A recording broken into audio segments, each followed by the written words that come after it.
Around 563 BCE, a prince was born in a small kingdom in what is now Nepal. His father wrapped him in silk and built him 3 palaces. He was terrified of a prophecy. The boy would become either a great king or a great spiritual leader, so he banned anything old, sick, or dead from the palace grounds. At 16, he married Princess Yasodhara. They had a son. He named him Rahula, which means bond or fetter. Even then, something was stirring. At 29, he ordered his charioteer to take him outside the palace walls. What he saw changed everything. First ride, an old man, bent, wrinkled, struggling to walk. The prince had never seen old age. Second, a sick man. Third, a corpse being carried to the pyre. Fourth, a wandering ascetic, thin, robed, face of absolute peace. That night, he looked at his sleeping wife and newborn son. He didn't wake them. He walked out of the palace and into the darkness. He cut off his hair with his sword, traded silk robes for rags. A prince became a beggar. He was 29. He had everything. And he walked away because he saw suffering and needed to understand it. 13 philosophers have tried to answer one question. How do you live when the universe gives you no instructions? A slave said, control what you can. A rebel said, revolt. A prisoner found meaning. A psychologist mapped the unconscious. All pointed toward the same truth. But one man, 2,500 years ago, didn't just point. He sat down and refused to move until he understood it. This is the Buddha, and everything you think you know about him is about to change. You've seen the other Buddha videos, the life story, the 4 noble truths listed, stock footage of statues and temples. They never tell you about the masters he surpassed, the God who begged him to teach, the cousin who tried to kill him. The last words that prove Buddhism isn't what you think. This is Mindscape philosophy. 13 philosophers brought us here. Today, the season 1 finale, the Buddha and the end of suffering. After leaving the palace, Siddhartha, his name before Buddha, found the best teachers alive. The first, Ariyapariyesana, a master of deep meditation. Siddhartha studied, mastered everything, reached the same level as his teacher. Ariyapariyesana offered him co-leadership of his entire community. Siddhartha refused. He said, "This is profound, but it doesn't end suffering." Second teacher, Uddaka Ramaputta, even deeper meditation. Siddhartha mastered those too, surpassed him, again offered co-leadership, again refused. So he tried the opposite extreme. He joined 5 ascetics in the forest. He starved himself, reduced his food to almost nothing. One day, a young village girl named Sujata saw this starving man and offered him a bowl of milk rice. He accepted it. He ate. The 5 ascetics were disgusted. They abandoned him, calling him a failure. But in that moment, between the luxury of the palace and the starvation of the forest, he discovered the middle way. He walked to Bodh Gaya. He found a fig tree, the Bodhi tree.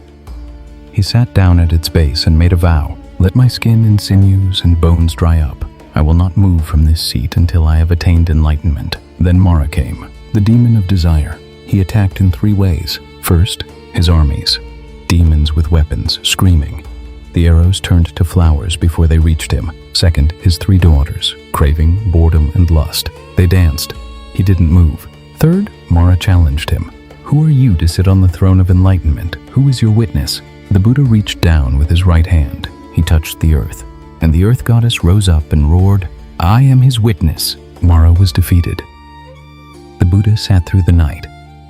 As the morning star rose, he understood. He was awake. That's what Buddha means, the one who is awake. His first words after enlightenment were not about saving the world. He said, "I have found the builder of the house. You will not build again." Then something remarkable. He decided not to teach. He thought, this truth is too deep. No one will understand. A god, Brahma Sahampati, appeared. He knelt. He begged 3 times. "Please, teach." There are beings with little dust in their eyes. The Buddha agreed, and he knew exactly who to teach first. The 5 ascetics who had abandoned him. He walked to Deer Park in Sarnath. But before we continue, a question. The Buddha identified the root cause of all human suffering. Was it A, pain and loss, B, craving and attachment, C, other people, D, bad luck? Answer later. Stay with me. In that first sermon at Deer Park, the Buddha laid out what he had discovered. Think of him as a doctor. The disease is suffering. First noble truth. The diagnosis. Suffering exists. Dukkha. Birth, aging, sickness, death. Not getting what you want, getting what you don't want. This is not pessimism, it's honesty. Second noble truth, the cause. Tanha, craving, thirst, attachment. You suffer not because you feel pain, but because you grasp for things to be different. Quiz answer. The root of all suffering is B, craving, attachment. The Pali word is Tanha. This is the most radical idea in the history of philosophy. Every philosopher in this series was circling this. Epictetus, control what you can. Lao Tzu, stop forcing. Jung, your shadow holds the key. The Buddha named it directly. Third noble truth, the prognosis. It can end. Nirvana, the cessation of suffering is possible, not in an afterlife. Here, now. Fourth noble truth, the prescription, the eightfold path. Right view through right concentration. 8 elements, glowing in a wheel. Here's what nobody tells you. The eightfold path is not steps, it's 8 dimensions practiced simultaneously. Wisdom, ethics, meditation, all at once. Not a ladder, a way of being. One more question. This one stays with you until the end. What were the Buddha's last words? A. I have found the truth. B. Everything is an illusion. C. Work out your own salvation with diligence. D. There is no self. Answer at the end. Here is what makes the Buddha different from every religious figure in history. Buddhism has no God. The Buddha never claimed to be divine. He said, I am awake. That's what Buddha means. Not savior, not son of God. Awake. Buddhism has no soul. Anatta, no self.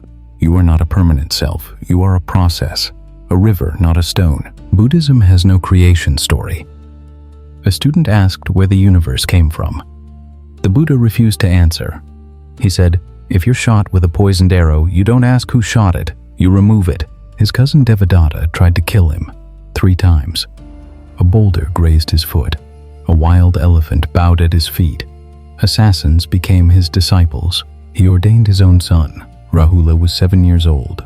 The father who left him as a baby asked him to become a monk. His grandfather was furious. For 45 years he walked across northern India, barefoot, teaching, stopping only during monsoon. At 80, he knew death was coming. You can find the 4 Noble Truths in any book, the Eightfold Path on any website. What comes next is why this video exists. What do you actually do with this? The diagnosis is 2,500 years old. The disease has only gotten worse. You wake up, check your phone. You want something. A like, a message. When you don't get it, you suffer. Tanha isn't big desires. It's the small ones. The craving for the next scroll. The craving for things to be different. Every time you check your phone, you're checking if reality has matched your craving. It never does. The Buddha would look at your anxiety and say, this is not a disorder, it's a symptom of wanting certainty in an uncertain world, wanting permanence in an impermanent life. He didn't say stop wanting, that's impossible. He said, understand the wanting, see it clearly, and it begins to lose its power over you. 3 practices. 1. The craving audit. Today, notice a moment of wanting. The urge to check your phone, irritation at a delay. Don't act, don't suppress, just watch. Name it. This is Tanha. 2. The middle way check. Are you living in extremes? Overworking or avoiding? Overindulging or depriving? The Buddha found truth in between. Where is your middle? 3. The poisoned arrow. When you obsess over an unanswerable question, why did this happen? Is there a God? Ask yourself, am I bleeding while debating philosophy? Remove the arrow first. The Buddha's last meal was offered by a blacksmith named Kunda. After eating, the Buddha became ill. He knew death was near. His final act was to comfort Kunda. He told him not to feel guilty, that giving the Buddha his last meal was as meritorious as his first. The dying man comforted the living. He lay down between 2 sal trees. His disciples gathered. Ananda was weeping. The Buddha said, do not grieve. All conditioned things are impermanent. He refused to appoint a successor. When asked who would lead, he said, let the Dhamma be your teacher. Not me, not a pope. The teaching itself, and then his last words. Quiz answer. C. Work out your own salvation with diligence. All conditioned things are impermanent. Work out your own salvation with diligence. Not worship me, not believe, not I will save you. Work yourself. He didn't start a religion. He gave you a method. The rest is up to you. 14 episodes, from a Roman slave to the Buddha under the Bodhi tree. Every philosopher pointed toward the same truth. The slave said control what you can. The rebel said revolt. The prisoner found meaning. The psychologist mapped the unconscious. The old master said stop forcing. The Buddha sat down and refused to move. The same truth, every time. You don't need a God. You don't need a savior. You need to wake up tomorrow morning. One craving audit, one middle way check, one moment of waking up. That is your path. See you in Season 2. This is Mindscape Philosophy. Season 1, complete. 14 philosophers. One truth. Tomorrow morning, one craving audit. That's your practice. That's your path. See you in Season 2.